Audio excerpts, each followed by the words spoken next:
L'importance des stéréotypies chez les autistes. Hello à tous! Déjà, je vous souhaite une très bonne année. J'espère que vous avez bien fêté, que vous allez bien. Aujourd'hui, on se retrouve pour cette première vidéo de l'année où on va parler des stéréotypies chez les autistes. Moi, c'est Alicia, je suis autiste et mon but à travers cette chaîne, c'est de valoriser l'autisme, mais aussi de sensibiliser et également de vous aider, de vous conseiller pour vivre au mieux avec les troubles autistiques.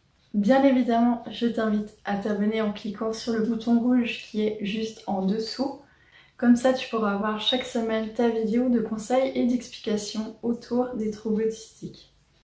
Et c'est parti pour la vidéo du jour, l'importance des stéréotypies chez les autistes. Alors déjà, qu'est-ce qu'on entend par stéréotypie?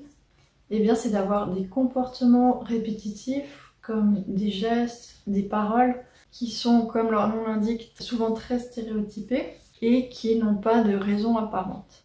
On va voir tout de suite que ces comportements ont une utilité, ont une importance, mais je vais déjà vous expliquer un petit peu plus en détail ce que c'est et en quoi ça consiste.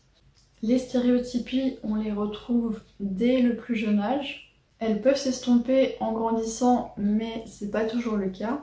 Des fois, c'est tout simplement qu'on va trouver une manière plus discrète, plus conventionnelle de les exprimer, mais qu'elles sont toujours présentes, qu'elles n'ont pas disparu. Il y a différentes sortes de stéréotypies.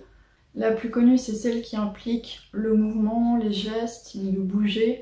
Donc ça comprend tout ce qui est de se balancer, de tourner sur soi, de faire l'avion. Ce qu'on appelle aussi le flapping, c'est le fait de taper dans ses mains. Il y a vraiment plein d'exemples, ça peut être aussi le bruxisme, donc de grincer des dents, claquer des dents. Également le fait de crisper les doigts, les mains. Vous avez compris l'idée, il y en a beaucoup. Après on a une autre sorte de stéréotypie qui, elle, tourne vraiment autour des objets. C'est-à-dire faire une fixation sur un objet ou même sur une partie d'un objet. Donc si on prend par exemple un enfant qui a ses jouets, et bien peut-être qu'il va emmener un de ses jouets partout avec lui, qu'il va même peut-être dormir avec aussi. Donc je parle pas forcément d'un doudou, du peluche, ça peut vraiment être tout et n'importe quoi, comme un rail de train, une tasse de dinette. Donc c'est vraiment de faire une obsession sur l'objet, de l'emmener partout. Et quand j'expliquais que ça pouvait être aussi une partie de l'objet, ce que j'entends par là, c'est que l'enfant va peut-être prendre, je sais pas, son camion et il va s'amuser seulement à faire tourner la roue, à taper dessus. Il va pas utiliser le camion pour le faire rouler, pour son utilité de base. Il va vraiment juste s'amuser avec n'importe quelle autre partie de l'objet. Donc là, je donnais un exemple pour les enfants, mais pour les adultes, ça peut être par exemple de tout le temps appuyer sur le capuchon d'un stylo, comme ça peut être de jouer toujours la même touche sur un clavier. Donc c'est pas quelque chose qu'on retrouve forcément que dans l'enfance, il y a aussi des adultes qui ont ces stéréotypies. Ensuite, on a des stéréotypies qui, elles, vont plus être au niveau du langage, au niveau verbal. Donc là, c'est de répéter par exemple tout le temps la même scène d'un film, une phrase dans un film qu'on a entendu, de relire toujours un passage d'un livre, ou c'est de répéter ce qu'une personne vient de nous dire, donc une phrase ou même juste un mot ou deux mots. Puis on retrouve les stéréotypies qui sont plus en lien avec l'environnement, avec ce qui nous entoure.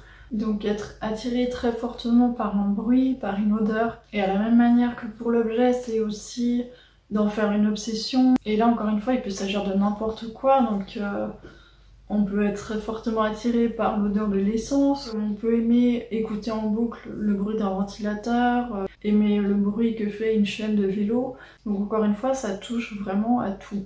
Il y a également le comptage, donc là ce sera plus de compter le nombre de pas qu'on va faire pour arriver d'un point A à un point B. Et c'est aussi de compter par exemple les carreaux au plafond, de compter les oiseaux dans un arbre. Comme je disais, là c'est vraiment spécifique à tout ce qui nous entoure, à notre environnement. Donc voilà un petit peu pour les différentes sortes de stéréotypies. Et maintenant on va voir qu'elles ont toute leur importance, même si elles peuvent sembler bizarres ou sans but apparent. Ces comportements répétitifs sont en fait très utiles pour la personne avec des troubles autistiques.